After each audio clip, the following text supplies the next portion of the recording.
And do not think those who have been killed in the way of Allah is dead. Rather, they are alive with their Lord, receiving provision. What can I say about the recent news? News that should shake the heart of every free person in the world.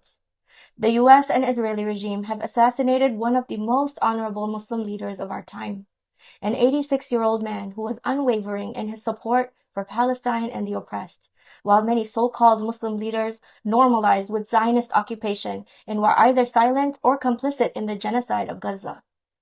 Imam Sayyid Ali Khamenei was a grand scholar, emulated by millions, a spiritual guide, a man devoted to God. And before they killed him, they did everything they could to demonize him.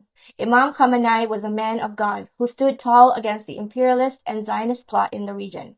He refused to bow to the Epstein pedophile class and everything that they stood for.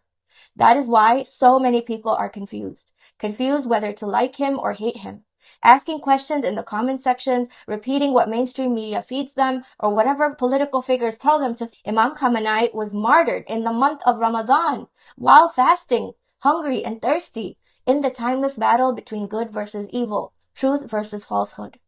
He was martyred among his people, alongside his daughter, his son-in-law, and his grandchildren.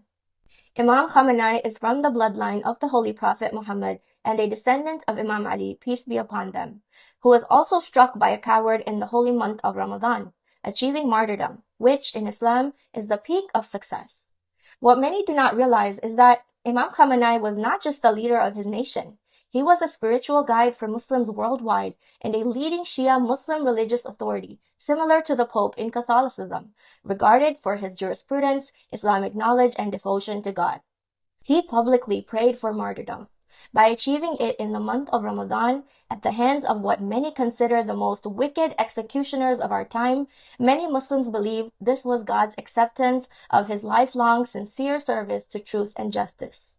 Imam Khamenei and his leadership team were treacherously and vilely killed while negotiations were being moved from Geneva to Vienna, showing once again that the Epstein Zionist regime is not interested in peace but bloodshed. And so we return to the verse.